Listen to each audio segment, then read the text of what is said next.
எனக்கு வாய் கொஞ்சம் அதிகம். எல்லாருக்காகவும் உயிரை கொடுக்குற ஆள், எல்லாருக்கும் பிடிச்ச ஒரு ஆள். என்னோடய ஃபேவரெட்னு சொன்னீங்கன்னா இன்டர்வல் வாக்கை விட கிளைமேக்ஸ் எனக்கு ரொம்ப பிடிக்கும். நான் பர்சனலாக தலைவர் ஃபேன்.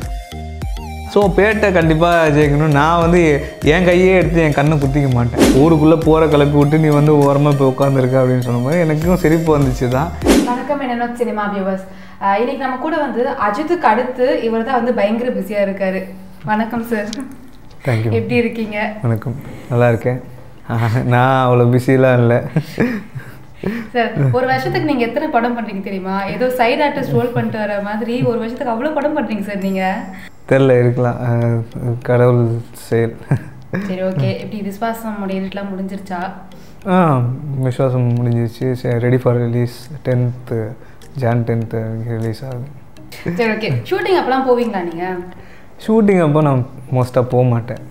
எனக்கு அதான் நிறைய படங்கள் பண்ணிகிட்ருக்கீங்க அப்படிங்கும்போது அதுக்கான டைம் அமையாது. அதனால் பெருசாக ஷூட்டிங் போகிறதில்ல. சரி, படம் எப்படி சார் வந்திருக்கு? படமாக வந்து ஒரு நல்ல ஃபேமிலி என்டர்டெய்னர், ஒரு ஃபெஸ்டிவலுக்கான படமாக வந்து அமைஞ்சிருக்கு. என்ன சொல்கிறது, ஒரு மாஸ் எதிர்பார்த்தா ஃபேன்ஸையும் சாட்டிஸ்ஃபை ஆகணும், ஃபேமிலி ஆடியன்ஸ் எல்லாருக்குமே வந்து பிடிச்ச ஒரு படமாக இருக்கும். இது மாஸ் இருக்கணும், எமோஷனும் இருக்குது. ஒரு மல்டி ஸ்டார் இருக்குது, அஜித் சார், நயன்தாரா மேம், மற்ற ஒரு காமெடி பெரிய க்ரூவே இருக்குது. ஸோ அது எல்லாமே சேர்ந்து ஒரு கமர்ஷியல் என்டர்டெய்னர், ஃபேமிலி என்டர்டெய்னராக வந்து கண்டிப்பாக அமைஞ்சிருக்கு. சரி, இப்போது டாக்டர் சிவா வந்து அஜித் கூட இது வரைக்கும் 3 படங்கள் பண்ணியாச்சு. 4வது படம் விஸ்வாசம். அண்ட் நீங்களும் வந்து அந்த காம்பினேஷனில் இருக்கீங்க. பட் சிவா படத்தில் இருக்க மற்ற அஜித்துக்கும் இந்த தூக்குதுறைக்கும் வந்து நாங்கள் என்ன வித்தியாசம் பார்க்கலாம்? சரி, தூக்குதுறை வந்து அந்த கேரக்டர் எல்லாருக்காகவும் ட்ரெய்லரில் அதான் சொல்லியிருக்கு. எல்லாருக்காகவும் உயிரை கொடுக்குற ஆள், எல்லாருக்கும் பிடிச்ச ஒரு ஆள். ஸோ அந்த தூக்குதுறை கேரக்டருக்கு வந்து ஒரு விஷயம் நடக்குது அப்படின்னும் போது ஒரு கஷ்டம்னாலும் ஒரு சந்தோஷம்னா எல்லாருமே செலிப்ரேட் பண்ணுவாங்க, ஒரு கஷ்டம்னா எல்லோரும் அழுவாங்க. ஸோ அந்த செலிப்ரேஷன் வந்து அந்த படத்தில் இருக்கிற கேரக்டர்ஸ் மட்டும் இல்லாமல் ஃபேன்ஸும் ஆடியன்ஸுக்குமே வந்து அந்த கேரக்டர் ரொம்ப பிடிக்கும். ரொம்ப இன்னசென்ட்டான ஒரு கேரக்டர் அது. ஸோ அந்த டைமென்ஷன் வந்து அஜித் சார் எடுத்து பண்ணியிருக்காங்கன்னு போது அதுக்கு அவங்களுக்கே வந்து ஒரு புது விஷயமா வந்து அமைஞ்சிருக்கு. இது வரைக்கும் பார்க்காத ஒரு அஜித் ஒரு கேரக்டர் அங்கே தூக்குதுறை கண்டிப்பாக. ஆக்சுவலாக சார், படம் ஆரம்பிக்கும் போது வந்து இந்த விஸ்வாசம் படத்தில் அஜித் வந்து டபுள் ஆக்ஷன் அப்படின்னு சொல்லி கேள்விப்பட்டோம். அதுக்கப்புறம் அதில் சிங்கிள் ஆக்ஷன் அப்படின்னு கேள்விப்பட்டோம். பட் ஆனால் ட்ரெய்லர் பார்க்கும்போது 2 கெட்டப்னு தெரிஞ்சுது. பட் ஆனால் இப்போ வரைக்குமே நிறைய பேர் வந்து அஜித் சிங்கிள் ஆக்ஷன் டபுள் ஆக்ஷனா அப்படின்னு ஒரு கேள்வி இருக்கு. ஓகே, அது 10ஆம் தேதி வரைக்கும் வெயிட் பண்ணுங்க, வந்து தேட்டரில் பாருங்க. உங்களுக்கு தெரியலையா? இல்லை, அது வரைக்கும் வந்து தெரியலன்னு இல்லை, அது வரைக்கும் வெயிட் பண்ணுங்க, அதுக்கப்புறம் தேட்டரில் பாருங்க அப்படின்னு சொல்லி சொன்னேன். ஓகே, இப்போ சிங்கிள் ஆக்ஷனா டபுள் ஆக்ஷனா அப்படிங்கிறது ஒரு க்ளூ கூட எங்களுக்கு கிடைக்காதா? கண்டிப்பாக கிடைக்காது. சரி, ஓகே. சரி, வந்து நீங்கள் எடிட் பண்ணும்போது பயங்கரமாக கலாய்ப்பீங்க அப்படின்றதுலாம் நாங்கள் தெரியும், ஓகேவா? ஸோ அப்படியே விஸ்வாசம் படம் எடிட் பண்ணும்போது யார் அந்த மாதிரி வச்சு செஞ்சீங்க? கண்டிப்பாக டைரக்டர் தான். டைரக்டர் இருக்காரு, என் அசிஸ்டன்ஸ் இருக்காங்க. சரி, முதல்ல எடிட்டிங்கிறது ஒரு ஸ்ட்ரெஸ்ஃபுல்லான ஒரு ஜாப் அது. அதில் நீங்கள் வந்து ஸ்ட்ரெஸ் ரொம்ப போட்டுக்காமல் வந்து நீங்கள் ஈஸியாக வேலை செய்யணும் அப்படின்றதெல்லாம் கிடையாது. ஸ்ட்ரெஸ் கண்டிப்பாக இருக்கும். இது வந்து ஒரு ஹெல்த்தியான ஒரு ரிலேஷன்ஷிப்புக்கு அடையாளம் தான். எப்படி ஒரு ஃப்ரெண்ட்ஸுக்குள்ளே வந்து எப்படி நம்ம இருப்போமோ அந்த மாதிரி தான் வந்து நான் ஒர்க் பண்ணும் போது அந்த இது இருக்கும். என்னை சுற்றி இருக்கிறவங்க கூட அந்த ரிலேஷன்ஷிப்பை நான் மெயின்டைன் பண்ணணும்னு நான் நினைக்கிறேன். அதை ஸ்போர்ட்டிவாக எடுத்துக்கிறவங்க எல்லாரு கூடயுமே வந்து நல்லா பேசுவேன், நல்லா கலாய்ப்பேன், பதிலுக்கும் வந்து வாங்கிப்பேன். பட் ஆனால் வந்து சீன் பார்த்து இந்த அவங்க நடித்ததோ இல்லை ஏதாவது ஒரு பண்ணி எக்ஸ்பிரஷனோ அந்த மாதிரி கலாய்ச்சது யாரு? நீங்கள்? சரியா, நான் அதான் நான் சொல்கிறேனே, நான் வந்து பாரம்பரியம்லாம் பார்க்க மாட்டேன், எல்லாரையுமே வந்து ஓப்பனாக அஜித் சார், நயன்தாரா மேம் எல்லாரையும் கலாய்ச்சிருக்கீங்க. அதெல்லாம் நான் சொல்ல மாட்டேன். இல்லை, இது ஆஃப் கேமரா எடிட் டேபிள் நடந்த விஷயம் தானே இது? இல்லை, ஆஃப் இதுதான். சரி, அதுதான் சொல்கிறேன். எனக்கு வந்து ஒன்றுமே இல்லை. எனக்கு வாய் கொஞ்சம் அதிகம். நான் ஸ்க்ரீனை பார்த்துட்டு இருக்கும்போது அவங்க ஏதாவது ஒரு மாசாக ஒரு பஞ்ச் போகும், இல்லை ரொம்ப எமோஷ்னலான டைலாக், அதுக்கும் கவுண்டர் கொடுக்குற மாதிரி. ஸோ அப்போ தான் வந்து டைரக்டருக்கு கூட இருக்கிற டைரக்டர்ஸ் வந்து என்னென்னா, ஐயோ அங்கே எவ்வளோ பெரிய விஷயம் போயிட்டுருக்குது, இங்கே வந்து கலாய்ச்சிட்ருக்க. ஸோ அதுதான் அந்த விஷயத்தை அது ஒரு சீரியஸ்னஸ்னு மைண்டில் எடுத்துக்காதது தான் என்னோடய ஹியூமர் சென்ஸ் இருக்குது. அது என்னோடய அடையாளம்னு சொல்லலாம். அந்த இதை என்றைக்குமே நான் சாகடிச்சிடாமல் அதை லைவ்லியாக இருக்கும்போது தான் நாம் இருப்போம் அப்படின்றத நான் நம்புகிறேன். ஸோ அதை அலைவாக வச்சுக்கிறதுக்கு நான் என்ன பண்ணுவேன், யாரை வேணாலும் கலாய்ப்பேன் அந்த மாதிரி. அதுக்கு பாரபட்சம்லாம் கிடையாது. ஆமாம், பாரபட்சம் பார்க்காம இப்போ இந்த படத்தில் எல்லாரும் கலாய்ச்சிருக்கீங்க. அதை நான் சொல்ல மாட்டேன். ஆமாம், கலாய்ச்சிருக்கீங்க, தெரியுது. சரி, இப்போ ட்ரெய்லரில் ஒரு 3 பஞ்ச் டயலாக்லாம் வந்துச்சுல, அந்த 3 பஞ்ச் டயலாக்ல எந்த ஒரு பஞ்ச் டயலாக் நீங்கள் பார்க்கும்போது கவுண்டர் கொடுத்தீங்க? இல்லை, 3மே பிடிச்ச பஞ்ச் டயலாக், அதனால தான் நான் ட்ரெய்லரில் வச்சுருக்கேன். அதனால அதுக்கு நான் எதுவும் சொல்ல மாட்டேன். சரி, அப்போ படத்தில் இருக்க வேற பஞ்ச் டயலாக்ஸ்க்கு நீங்கள் கவுண்டர் கொடுத்துருக்கீங்க? இருக்கலாம், அந்த டைமிங் தான். அந்த டைமில் உங்களுக்கு என்ன தோணுதோ அதுதான். நானே மறந்துருப்பேன். நான் இப்போ கூட நான் ஏதாவது சொல்லிவிட்டு நான் மறந்துடுவேன். அதை அஃபென்சிவாக எடுத்துக்காததும் நம்மளை தெரிஞ்சவங்க, நம்ம கூட இருக்கிறவங்களுக்கு அது தெரியும். இதை நான் இதுவாக எடுத்துக்க மாட்டேன். சில நேரம் பயங்கரமாக எனக்கு கவுண்டர் கொடுக்க முடியாமல் பயங்கரமாக ஓட்டி தள்ளி சிவாசரன் அடிக்கலாம் செஞ்சுருக்காரு. அந்த மாதிரி சம்பவம்லாம் நடந்திருக்குது. நான் பேசிக்கிட்டே இருப்பேன், கவுண்டரே கொடுக்க முடியாது. ஸோ அந்த மாதிரி சம்பவங்கள் எல்லாமே நடந்திருக்கு. அது ஒரு மாதிரி ஹெல்தி ரிலேஷன்ஷிப்புக்கு அது ஒரு ஹியூமர், ஒரு அடையாளம். சரி, அதே மாதிரி படத்தில் பயங்கரமாக கவுண்டர்ஸ் கொடுக்குறதுன்னு பார்த்தா ரோபோ சங்கர், அவரோட ரோல் எப்படி வந்திருக்கு படத்தில்? கண்டிப்பாக படத்தில் ரோபோ சங்கர், யோகி பாபு எல்லாருமே அஜித் சார் கூட வர கேரக்டர்ஸ் பண்ணியிருக்காங்க. இவங்க எல்லாருக்குமே சாலிடான ஒரு ரோல் இருக்குது. தம்பிராமே சார், விவேக் சார் இருக்கார், கோவை சார்லாம் இருக்காங்க. இவங்க எல்லாருமே சாலிடாக அந்தந்த படத்தில் இருக்கிற மேஜராக சும்மா போகிறாங்க அப்படின்னு இல்லாமல் சாலிடாக ஒரு கேரக்டராக வாழ்ந்திருக்காங்க அப்படின்றத சொல்லலாம். சூப்பர். சரி, இப்போ லைக் நீங்கள் பிஸியான ஒரு எடிட்டர், கண்டிப்பாக நிறைய ஆர்டிஸ்டோட பர்ஃபார்மன்ஸ் பார்த்துருப்பீங்க. பட் இருந்தாலும் இந்த விஸ்வாசம் படம் எடிட் பண்ணும்போது, படம் பார்க்கும்போது ஏதாவது ஒரு பாயிண்ட்ல ஏதாவது ஒரு ஆக்ஷனோ சீன்ல உங்களுக்கு அந்த ஒரு கூஸ் பம்ப்ஸ் அந்த மூமெண்ட் ஏதாவது இருக்கா படத்தில்? கண்டிப்பாக எனக்கு கிளைமேக்ஸ் ரொம்ப பிடிக்கும், இன்டர்வல் வாக் ரொம்ப பிடிக்கும். இந்த படத்தில் என்னோட ஃபேவரட்னு சொன்னீங்கன்னா இன்டர்வல் வாக்கை விட கிளைமேக்ஸ் எனக்கு ரொம்ப பிடிக்கும். அது என்னோட பர்சனல் ஃபேவரட்னு சொல்லுவேன். அது மாதிரி நல்லாயிருக்கும். அது என்ன மாதிரி கிளைமேக்ஸ்லாம் சொல்லலை, ஆனால் நல்லாயிருக்கும். தெரியும், நீங்கள் சொல்ல மாட்டீங்க தெரியும். சரி, லைக் எமோஷனல் மூவி பண்ணும்போது கடைசியில் அழ வச்சு அனுப்புவீங்களா ஆடியன்ஸை? அழ வைக்கலாம், சிரிக்கவும் வைக்கலாம். எனக்கு கண்டிப்பாக மன நிறைவாக வெளியில் போவீங்க, அவ்வளோதான். சரி, நயன்தாரா மேமோட கேரக்டர் பற்றி சொல்லுங்கள். அவங்க ஒரு நல்ல ஒரு மாடர்ன் கேரக்டரில் இவ்வளோ நாள் பண்ணிகிட்டு இருந்தாங்க.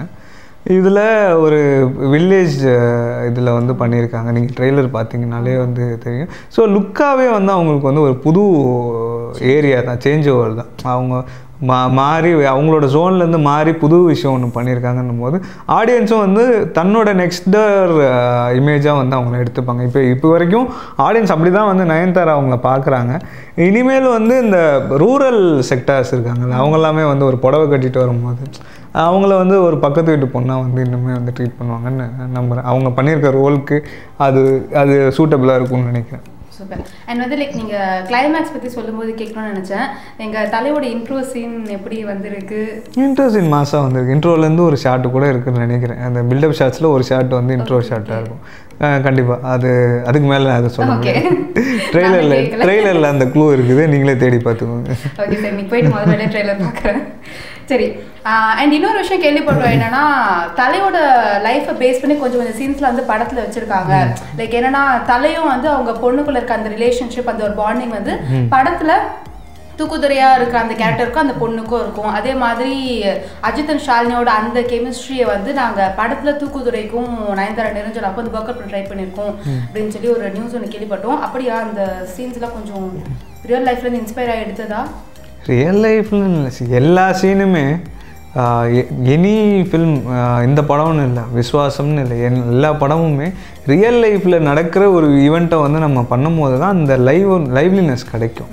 அதனால் அது அஜித் சார் வாழ்க்கைன்னு இல்லை, எல்லாரோட வாழ்க்கையிலையும் நடக்கிற ஒரு இது. அப்போ தான் நம்மளோட கூட இருக்கிறவங்க அது பண்ணுறாங்கன்னும் போது தான் அந்த கனெக்ட் நமக்கு இருக்கும்.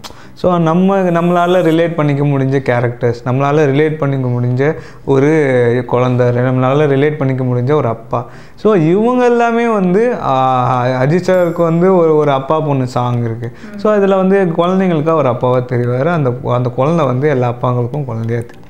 ஸோ அதுதான் அந்த கனெக்ட் இருக்கும் போது அது இவங்க லைஃப்னு தான் கிடையாது, எல்லா லைஃபுக்கும் அது பொருந்துகிற ஒரு விஷயமா இருக்கும். காமனான ஒரு கனெக்ட் இருக்கும். காமனான ஒரு கனெக்ட் இருக்கும். கண்டிப்பாக வந்து நான் இதை கேட்டே ஆகணும்.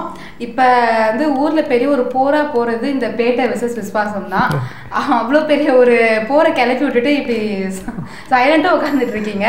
எப்படி பிளான் பண்ணி நடந்ததா, ஏன் பண்ணீங்க? ஏன் பண்ணணும்னா நானும் பிளான் பண்ணி பண்ண மாதிரியே சொல்கிறீங்க. இல்லை, இது வந்து கண்டிப்பாக கோஇன்சிடென்டல் தான். ஏன்னா ட்ரெய்லர் வந்து 30ஆம் தேதி ரிலீஸ் ஆயிடுச்சுன்னு நினைக்கிறேன். ஆனால் 20ஆம் தேதி ரெடி ஆகிடுச்சு. 20ஆம் தேதி ரெடி ஆகிடுச்சு. ஏன்னா உங்களுக்கு ஒரு எடிட் முடிச்சுட்டு அதுக்கப்புறமா வந்து அதுக்கு போஸ்ட் ப்ரொடக்ஷன் இருக்குது, மியூசிக் பண்ணணும், இது எஃபெக்ட்ஸ் பண்ணணும், விஎஃப்எக்ஸ் பண்ணணும், டைட்டில்ஸ் அது இதுன்னு ஏகப்பட்ட விஷயங்கள் இருக்குது. எல்லாம் பண்ணி வரத்துக்கு ஒரு 25th நாங்கள் பிளான் பண்ணியிருந்தோம். பட் 25th அன்னைக்கு அவங்க அதாவது பேட்டை டீம் வந்து 27th ரிலீஸ் பண்ணுறோன்னு அனௌன்ஸ் பண்ணியிருந்தாங்க போல. ஸோ அவங்களுக்கான ஸ்பேஸ் கொடுத்துட்டு நம்ம வந்து பொறுமையாக 30th பண்ணிக்கலாம், அன்றைக்கி சண்டே வருது, ஒரு ஹாலிடே, நம்ம பண்ணிக்கலாம் அப்படின்னு சொல்லிட்டு 27th வந்து தேர்ஸ்டே நினைக்கிறேன். 27 ஆமாம் தேர்ஸ்டே அன்றைக்கி வேண்டாம், நம்ம 30th அன்றைக்கி பண்ணிக்கலாம். ஏன்னா யூஸ்வலாக 27th அவங்க வந்துட்டாங்க. ஸோ நம்ம தள்ளி பண்ணிக்கலாம் அப்படின்றது ஒரு அண்டர்ஸ்டாண்டிங்கில் பண்ண விஷயம் தான். இதில் வந்து இடையில வந்து போய் எடிட் பண்ணுற அளவுக்கு அவ்வளோ ஃபாஸ்ட்டாக நமக்கு டெக்னாலஜி இல்லை. அந்த அளவுக்கு மூளையும் வேலை செய்யாது. நீங்கள் வந்து கவுண்ட்ரு பண்ணுற அளவுக்குலாம் வந்து மூளையெல்லாம் வந்து வேலை செய்யாது. அது இது வந்து கோஇன்சிடென்டலாக நடந்த ஒரு இதுன்னு வச்சுக்கலாம். ஒரு கம்பேரிசன். அவங்களாம் வந்து இவங்க பண்ணதை அவங்க எடுத்து கட் பண்ணி மீம் போட்டிருக்காங்க. ஸோ இதில் எந்த ஒரு இதுவுமே இன்டென்ஷனுமே கிடையாது. 2 படமுமே என்னை பொறுத்த வரைக்கும் பொங்கல் ரேஸில் 2 பெரிய படங்கள் வருது. 2 படமுமே நல்லா ஓடினா தான் ஹெல்த்தியாக இருக்கும் சினிமா. அது வந்து நீங்கள் இது வந்து காம்படிஷன் எடுத்துக்கிட்டாலும் சரி, எதுவாக இருந்தாலும் சரி, 2 படமே நல்லா ஓடணும். எத்தனை தியேட்டர்ஸில் ரிலீஸ் ஆகுதுன்னு இல்லை, 2 படமே நல்லா ஓடினா மட்டுமே தான் வியாபார ரீதியாக படங்கள் ஜெயிக்கும் போது தான் அடுத்தடுத்து வந்து ப்ரொடியூசரால் அடுத்த படம் எடுக்க முடியும். நிறைய விஷயங்கள் வந்து ஒன்று கனெக்டட். எனக்கும் பொழப்பு கிடைக்கணும்னா அவங்க ஜெயிச்சா தான் உண்டு. ஸோ இதில் பேட்டையும் ஜெயிக்கணும், விஸ்வாசமும் ஜெயிக்கணும். நான் பர்சனலாக தலைவர் ஃபேன். ஸோ பேட்டை கண்டிப்பாக ஜெயிக்கணும். நான் வந்து என் கையே எடுத்து என் கண்ணை குத்திக்க மாட்டேன். நீங்கள் அந்த மீம்ஸ்லாம் பார்க்கும்போது உங்களுக்கு அப்போ என்ன தோணுச்சு? எனக்கு அதுதான், இது வந்து ஆக்சிடென்டெல்லாம் நடந்த ஒரு விஷயம். இது இப்படி ரிலேட் பண்ணிக்கிறாங்கன்னும் போது நான் அது நீங்கள் வந்து ஊருக்குள்ளே போகிற கிளப்பி விட்டு நீ வந்து ஓரமாக போய் உட்காந்துருக்க அப்படின்னு சொல்லும்போது எனக்கும் சிரிப்பு வந்துச்சு தான்.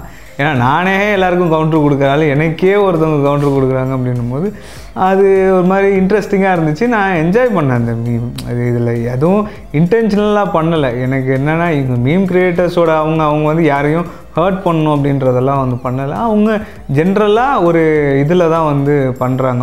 அவங்களுக்கும் ஒரு ஃபன் தேவைப்படுது, ஒரு என்டர்டெயின்மெண்ட் தேவைப்படுது, அதில் வந்து பண்ணுறாங்க. அந்த இதில் வந்து கண்டிப்பாக அது என்னை காயப்படுத்திச்சான்னா கண்டிப்பாக காயப்படுத்தலை. நான் வந்து அதை என்ஜாய் பண்ணேன், அவ்வளோதான். சித்தரிக்கப்பட்டவை அது அனைத்தும் சித்தரிக்கப்பட்டவை. ஆமாம், சரி, ஓகே. இப்போ வந்து தலைவர் ஃபேன் விசஸ் விஸ்வாசமோட editor, first day first show எந்த படத்துக்கு? கண்டிப்பாக பேட்டை தான் போவேன். பேட்டை தான். ஃபஸ்ட் ஷோ நான் போக மாட்டேன். ஏன்னா சென்டிமெண்ட்லி நான் எந்த ஃபஸ்ட் ஷோவும் நான் போக மாட்டேன். ஒரு லேட்டர் ஷோஸ், அதாவது காலையிலே எழுந்துச்சி போகிறேன். சென்டிமெண்ட்லாம் கிடையாது, தூங்கிடுவேன் நான். அந்த மாதிரி அவ்வளோ சீக்கிரம் எழுந்துச்சி போகிற அளவுக்கு இது கிடையாது. கண்டிப்பாக வந்து ஃபஸ்ட்டு பேட்டை தான் போவேன். ஃபஸ்ட்டு பார்க்குறது பேட்டை தான். சூப்பர். அப்ப விஸ்வாசம் ஃபர்ஸ்ட் பார்க்கறத பேட்டை பார்க்கிறதுக்கு ஆமா, விஸ்வாசம் தான் பார்த்துட்டேன். ஓகே, தெரியாம கேட்டேன். சரி, ஓகே ஓகே, சரி. அண்ட் இன்னொரு கேள்வி சார், என்னன்னா நிறைய பேர் கேட்குறாங்க, எடிட்டர் ரூபன் கிட்ட அசிஸ்டண்டா சேர்றதுக்கு என்ன பண்ணணும், என்னென்ன வழிகள்? என்ன ஒரு வழியும் இல்லை எனக்கு. என்ன ஏற்கனவே இருக்கிற அசிஸ்டன்ஸ் யாராவது அனுப்பி விட்டிங்கன்னா அதுக்கு பதிலாக இன்னொரு அசிஸ்டன்ட் சேர்த்துடலாம். ஏன்னா ஒரு 15 பேர் இருக்காதுங்க. அவங்கள யாராவது தரத்தி விட்டா, ஒருத்தர் தரத்தி விட்டா இன்னும் அந்த இடத்துல இன்னொருத்தர் வந்து சேர்ந்து 15 பேர் ஸ்கூலே நடந்துட்டு இருக்கீங்க. இல்லை அவ்வளோக்கா அதான் நிறைய படங்கள் போகுது அப்படின்னும் போது அத்தனை அசிஸ்டன்ஸ் வந்து தேவைப்படுறாங்க. அவங்களும் வந்து எல்லா விதத்துலையும் சப்போர்ட்டிவாக இருக்காங்க. ஸோ எனக்கு அதுதான், எனக்கு இதுதான் குவாலிட்டி அப்படின்றதெல்லாம் கிடையாது. பேசிக்காக ஒரு கம்ப்யூட்டர் நாலேஜ், சாஃப்ட்வேர் நாலேஜ் இருந்தால் போதும். அதுக்கு மேலே வந்து கற்றுக்கோங்கன்னு தான் நான் சொல்கிறேன். எவ்வளோ சீக்கிரம் கற்றுக்கிட்டு எவ்வளோ சீக்கிரம் போகிறீங்களோ அது பெட்டர் எனக்கு. அது அவ்வளோதான். ஓகே, இனிமே வந்து யாராவது அவர்கிட்ட அசிஸ்டன்ட் வேணும் அப்படின்னா அவர் ஆஃபீஸ் போங்க, யாராவது அசிஸ்டன்ட் அனுப்பிடுங்க, அவரை எல்லாம் தேடிட்டு போய் சேர்த்துருங்க. Okay sir, thank you sir. Thank you. உங்கள் பிஸி ஷெட்யூலில் எங்களுக்கு எடுத்துக்கிறது தேங்க்யூ. அண்ட் கண்டிப்பாக வந்து பேட்டை படத்தை போய் பாருங்கள், பார்த்துட்டு உங்களுக்கு பிடிச்சிருக்கான்னு. கண்டிப்பாக நான் வந்து அதை பற்றி நான் ஒப்பீனியன் ஷேர் பண்ணேன். சூப்பர்.